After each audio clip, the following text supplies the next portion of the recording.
pessimistic, and I think Royal decision endorse the presidential candidate. Our experience online. The business model in question is making $1 million a month. I've had an obsession with studying what creates the most successful people in the world. Billionaires, athletes, all the most influential people that you know. And across the board, every single time they've said it's been down to one simple thing, their habits.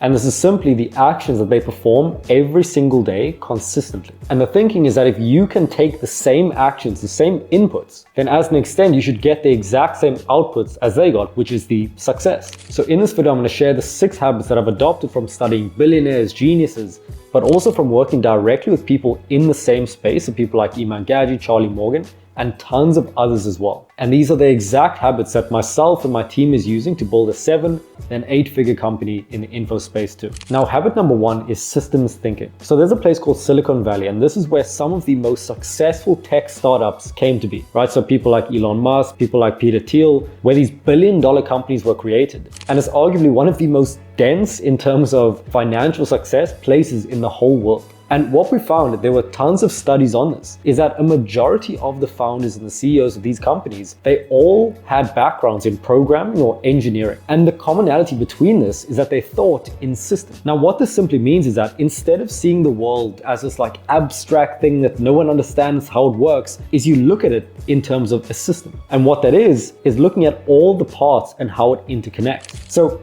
to bring this into from an abstract thing to a very tangible example, a lot of people look at sales as this complicated thing in the agency space. They're like, okay, you get on a call and like you say some like magic words and then they buy and they give you money. Like that is sales, right? And that's genuinely how most people take it. But in reality, you can look at sales as a system, and every system comprises of multiple components. So for example, the introduction. But how do you actually greet the prospect? How do you start the call? How do you set the agenda? Then it's the line of question. So what do you actually ask? Like, how do you conduct the call? Then it's the pitch. How do you explain what you do in terms of your service? Then it's the objection handling. Then it's the closing. So you can see all of these components need to be working for the entire system to work. And this can be applied to things like outreach, can be applied to things like operations. Every single thing in the business is a system. So the reason that this is so useful though, is because it allows you to look at anything in the world that seems so complicated and make it super simple. So an exercise that you can do is look at any area in the business that seems complicated, that you don't understand, like why is it not getting results? For example, you're not booking meetings, you're not closing deals, whatever it might be. And then I want you to break that topic, let's say client onboarding, into all of its constituent components. And I would just note this down on like a Google Doc or a Notion and just break it down. So for example, in onboarding, a client pays, okay, that's step 1, draw like a block there. Then step 2, invite them to your communication channel. So let's say Slack. Then you need to explain, okay, how is the relationship gonna work?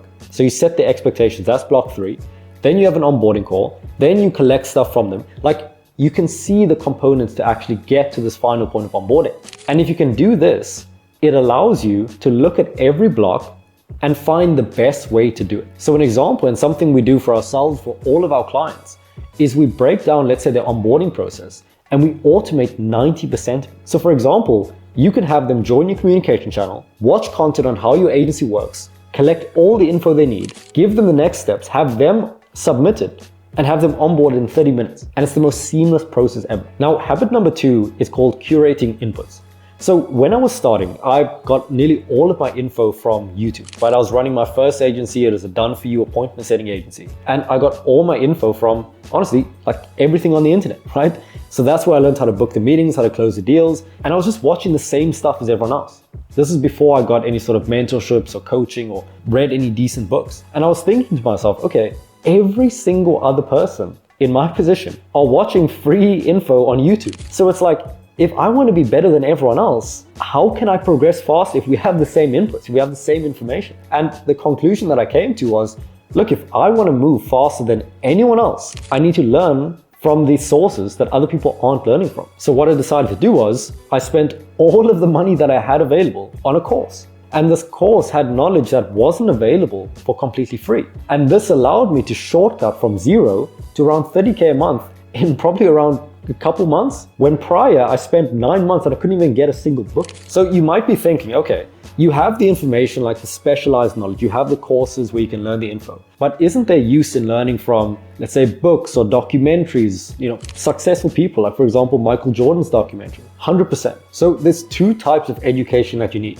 The first is education for your paradigm, and the second is education for your specialized knowledge. Now it sounds complex and like woo-woo, like in the air, but the key thing is that specialized knowledge is the exact things that you can only learn from doing the job, right? Naval Ravikant talks about this a lot. So for example, if we run a business that is a specialist in cold outreach, from all the tests that we run, we have specialized knowledge, we have the most up-to-date information. And this is where you should invest in terms of, buying courses, coaching, all of this, because you can shortcut all the testing, all the trial and error, and just get it down in like a week.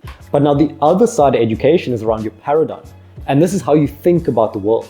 So the best places that I found for this is that instead of reading books that's like super generic self-help books, you find the biographies of billionaires. For example, Principles by Ray Dalio. This book literally outlines how one of the richest men in the world thinks. And if you can think the same way and apply the right info, you will grow faster than everyone else. And just in terms of specialized knowledge, this is one of the things that we focus on. So what I did was I made a completely free 2-hour-long course on exactly the best specialized knowledge for agencies specifically. So if you want to book more meetings, sign more clients, remove yourself from the day-to-day, I've put it as the first link in the description. So just check that out, use it, and get results. Now, habit number 3 is continuous reinvestment. And I was literally just listening to a podcast by Tony Robbins. The guy's worth, a couple billion at this point. And he was telling a story about when he was starting. And when he was starting, he had around $17 in his bank account. And he spent all of it on a book, right? And the book taught him how to speed read. And then he used the lessons from that. He kept working his job to just buy more books. And what he did was, because he had the speed reading course, he could get through these books so quickly. So he got through around a book a week. And he did this for years on end. And at the end of it, fast forward to now, the guy's worth billions. And he accredits all of it to the fact that all of his excess money and earnings, it just went into learning. So I took the exact same approach when I first started. I was about 17 years old, I was in high school. And I remember one of the things I was saving up for was AirPods, right?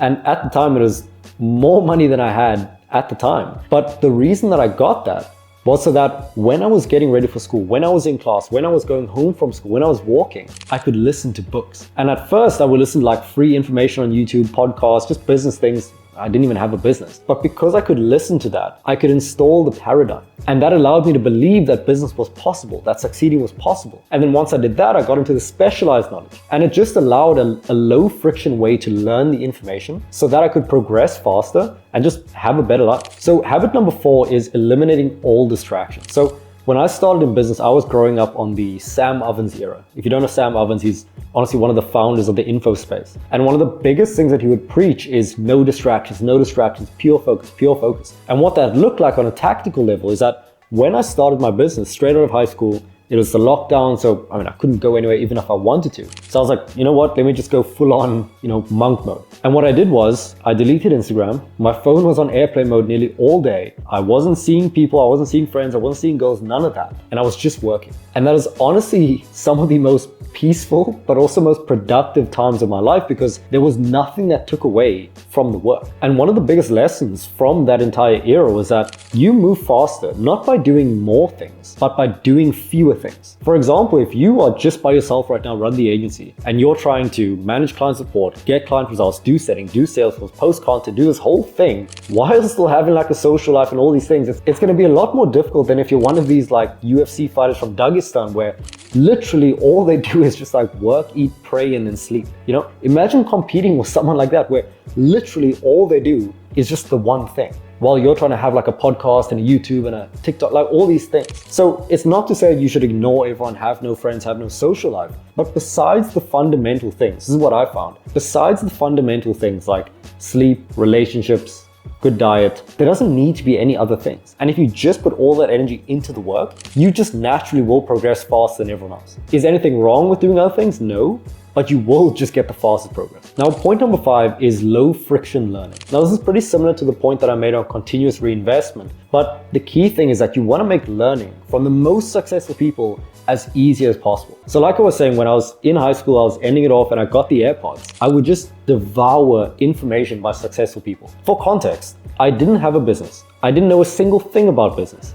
but I would be listening to business podcasts every single day. There would be a point in class where the teacher was like, okay, you can listen to music while you do your math. I would put on podcasts by like Tony Robbins, Tim Ferriss, just listening to it because it sounded cool. But because I had the AirPods, because I made it so easy to do it, I would just naturally do it. So instead of music, instead of like prank videos on YouTube, I'll just be listening to books, listening to podcasts. And because of that, you just develop this paradigm of thinking, okay, this is possible, I need to do this, I need to improve, I need to start a business, I need to make money.